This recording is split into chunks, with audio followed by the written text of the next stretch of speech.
Natural disasters. Geological disaster. Earthquake. A sudden and violent shaking of the ground, sometimes causing great destruction as a result of movements within the Earth's crust or volcanic action. Physical impacts. An earthquake occurred from early April to mid-August 2017, affecting the Philippine province of Batangas and other nearby areas. 6 people were injured by the 8 April quake. Around 14,000 people were temporarily relocated in evacuation centers. And stress appears to be mediated by loss of control over fear induced by exposure to unpredictable and uncontrollable earthquakes. People in Batangas suffered from trauma as they still refuse to return to their homes due to continuing aftershocks. Biological impacts.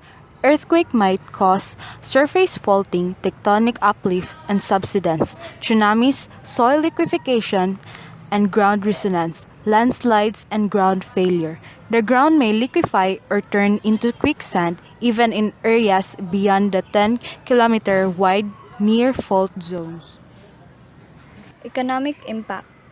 The cost of rebuilding is high and it takes time to repair the damages.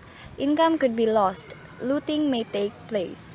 Several areas in Batangas suffered extensive damage from a series of earthquakes, like roads are impassable due to landslides while some buildings were partially damaged.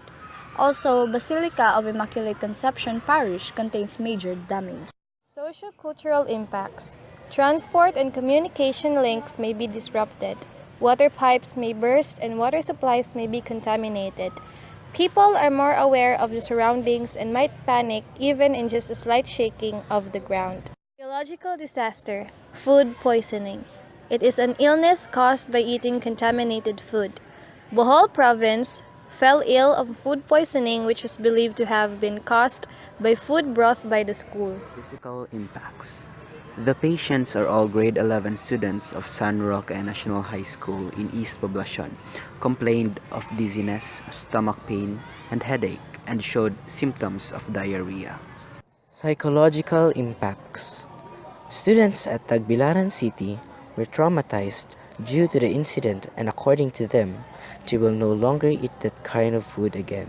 Biological impacts. The capacity of food poisoning bacteria might cause large outbreaks of acute illness in the community. Economic impact. The estimated cost of food safety incidents for the economy is around $7 billion per year, which comes from notifying consumers, removing foods from shelves, and paying damages as a result of lawsuits. Much of these losses represents lost markets, loss of consumers' demand, litigation, and company closures. Social-cultural impacts. Some students can attend classes due to the specific illnesses that they suffered from food poisoning, and some of them are being hospitalized. Hydrometeorological disaster. Typhoon. A tropical cyclone with winds faster than 47 miles per hour that occurs in the North Atlantic Ocean. Approximately 20 tropical cyclones enter the Philippine area of responsibility yearly, of which 10 will be typhoons, with 5 being destructive. Impacts. People might be injured and may cause their lives at risk due to this massive impact of this calamity. 4,460 people found dead and 11.8 million people were affected. Local officials claim the death toll in Leyte, the worst-hit province, exceeds 10,000, while President Aquino III estimated the overall death toll was more likely between 2,000 and 2,500. Psychological impact. 4 years since Super Typhoon Haiyan, most survivors still carry the emotional burden brought by the catastrophic disaster that hit the Philippines on November 8, 2013. People who were able to experience the typhoon occurring might have been traumatized, specifically the children. Biological impacts.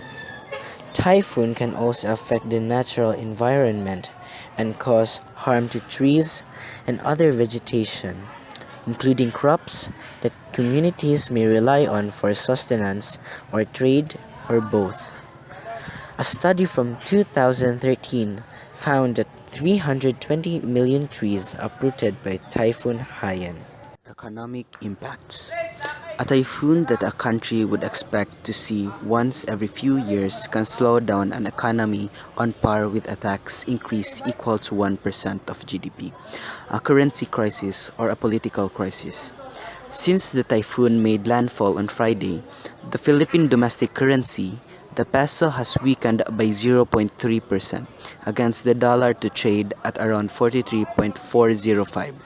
Meanwhile, the Philippine stock market fell 2.2% in the first half an hour of trading Monday. Socio-cultural impacts.